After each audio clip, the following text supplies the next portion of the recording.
I'm a big fan of complementary and alternative medicine, and being aware that your entire body, and in fact everything around you, vibrates with an energy is something that people often don't realize. Welcome to this episode of Women's Talk. Please don't forget to click on the button below to subscribe to our channel. Stress, anxiety, overwhelm, these are all prevalent at the moment, and often this throws our energy out of kilter. Depending on our emotional, mental, physical and spiritual state at any time, we have very different healing needs. And who better to speak to than Penny Green from Distant Healings, who is our guest today. Penny Green, welcome. I'm honoured to have you as a friend and to have known you for such a short time and yet to have learned so much from you. Thank you. So Penny, for those who don't know you, please tell us a bit about what you do.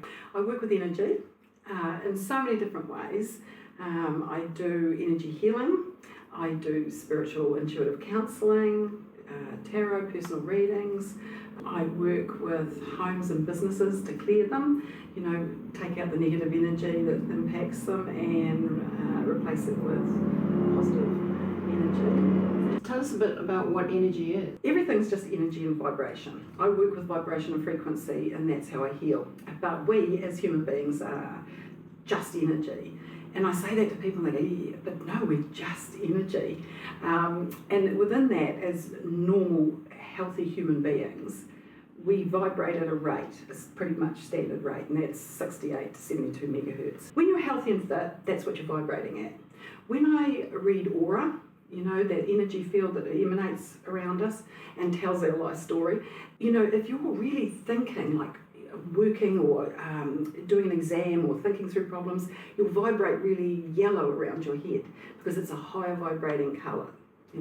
So that changes all the time. All our organs vibrate at different rates. That's why when we're constantly angry, the liver will be impacted because that's a vibrational match. And you can't get sick until that vibration drops. Now, normally around 52 to 58 megahertz, you can start activating parasites. Your viruses will kick in. You get tummy bugs and flus and colds and those sorts of things. And magically you can start injuring yourself. Anything below the 42, that's when your chronic illnesses like cancers and stuff will kick in. And you can't leave the planet until around about under the 25. And that's why sometimes you might see people and you think, wow, how are you still on the planet? But they're just, just sitting above that magic number. Different things affect our energy. The high vibrations will always heal the lower vibrations. And different things affect that. Food.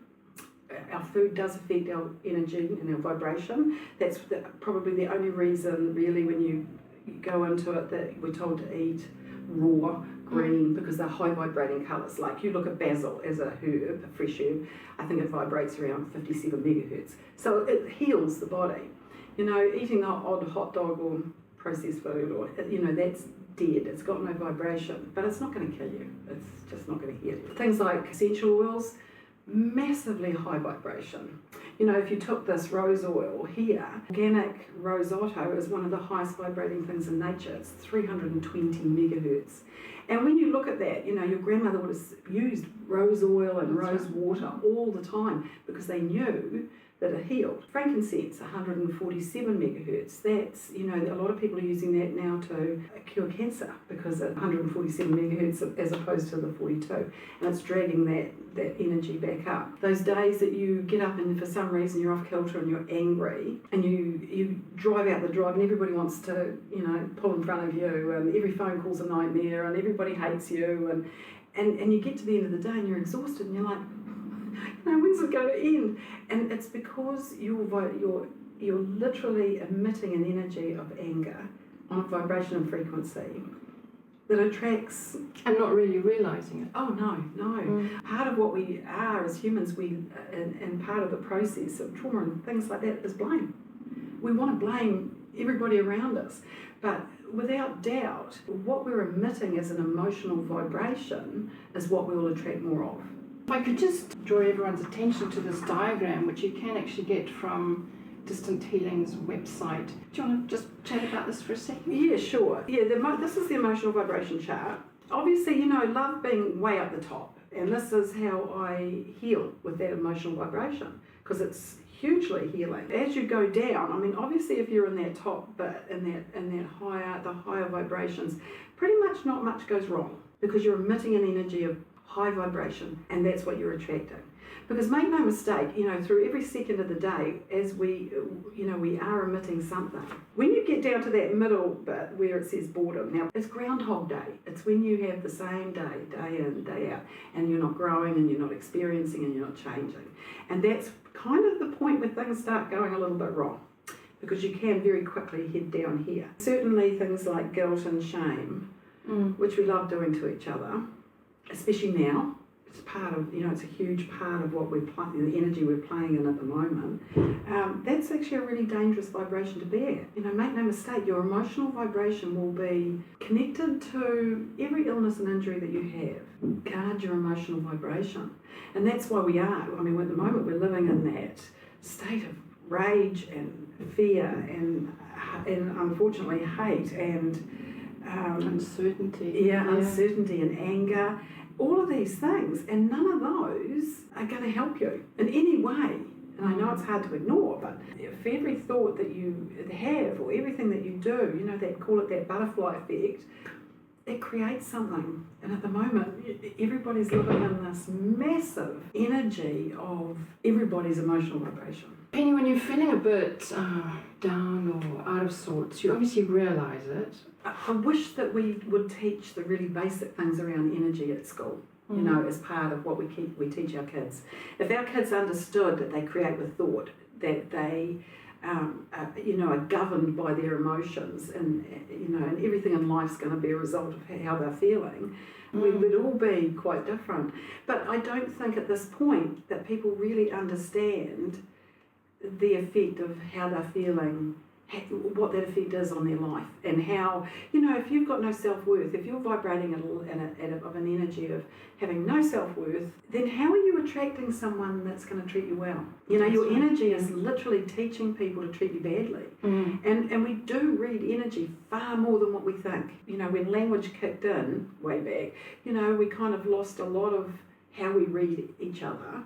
But even now, it's like we sense each other's energy, and we do react to each other in a way that will reflect how you're feeling. So recognising our own vibration, not really, I think just people feel trapped within it as if they've got no control. And how can you get yourself out of this negative energy quickly? And you can meditate. If you go into a meditation, quite often you come out of it and you're like, wow, I feel amazing, I'm in charge, I'm back in control. But then 10 minutes later, the world's going to hit. So it's a constant. And it is a constant thing. But I always say to people, don't try and go from, guilt and shame or, terrible self-worth or anger to, complete love and light and love, because it's not sustainable. Go slowly. And take the sustainable steps, shift energy, make little changes, and if you're under the weather, stop. I always say, stop. Go for a walk on the beach, turn the music up loudly, go for a drive, go and have a meet with a friend, have a wine. Oh, and for God's sake, please don't go and have the negative conversations. Go and do something, good, have a good conversation. Go and find something that's, turn that favourite music on and sing really badly. Do the things that make you feel good. What about affirmations? Oh, affirmations are great. They are great. They do cut out the chatter. They really do. They stop that inner critic that's usually not you. It's usually, parents get a really bad, thing, but parents or past teachers or, siblings or whatever, but past partners are a big one, but because the body can't hold conflicting thoughts. You've got to align your emotional vibration behind that thought, and so even saying if your energy is feeling lousy, you know what, I'm okay right now. Right now, I'm fine, I'm good. Right now, I'm good. I believe that a person doesn't have to be in the same room as you, that you can actually heal people who are in a different house, a different city, a different country. This is not just me. This is that we know, everybody's done this. Everybody's thought of someone, and thought, oh, I wonder how they are. And then the next thing you know, they're on the phone. And that's because we're so joined. There's no place where energy stops and starts. Visualization plays a huge part in healing. I remember a woman in Vietnam, just as an example, and she rang in midnight and said, "Oh my God, I've got this migraine, it's wrong." And so I started healing, and as I was healing, it was going. Wow. You know, so there's no downtime. We are so connected without realising it. You don't need to know the person. The energy is always going to appear the same way, regardless of what they look like or where they are. Why don't you just tell us a bit about your essential oils? Oh yeah, look, there's such a wonderful story behind these essential oils. I got this message. I woke up one morning and I was like, "Oh wow, that's exciting." And I said to my husband, "I've got this like recipe around essential oils that's apparently going to fix everything." And I put it together, which was the Devi, which is this one. Yeah, this one. And I didn't really understand it, and I put it away for 6 months, and then my brother got cancer. And so I started going into essential oils and for him, and it was every anti-cancer oil was in the oil, this recipe that they'd given me. And I've had some amazing results from that, Debbie, not just around cancer, but just around inflammation. But then from then, every now and then they'll just pop in and say, "You need to make this, you need to make this, you need to make this." And so the bespoke oils are all very much, spiritually directed. Different oils do different things. They're all high vibrational. High vibrational oils will just kind of smooth the path, so it repairs the, those breaks in your subtle energy. So they do that. They affect your emotional vibration because they're high vibrational. So you can, like with the rose oil, you can put it on and it's basically going to raise your energy so you don't feel so bad or so angry. They all have different ways that they help you. Natural antihistamine, you put lavender on your muscles, they feel better. Frankincense, man, you can keep going on frankincense forever, because even when I can't sleep at night, I'll just put, and I'm gone, I'm out, And they have all these wonderful, powerful properties to them. Penny, if somebody wanted to book an appointment with you, whether it's virtually or actually one-to-one, they can hop onto your website? Yes, they can, and there's a whole range of services that are on there. Some people, if things are not working out well for them, they might need the intuitive counselling part as well as the healing. I always recommend that. Penny, thank you so much for being with us today. I've so enjoyed our chat. I could speak to you for hours. Oh, thank you. Thank you. Thank you.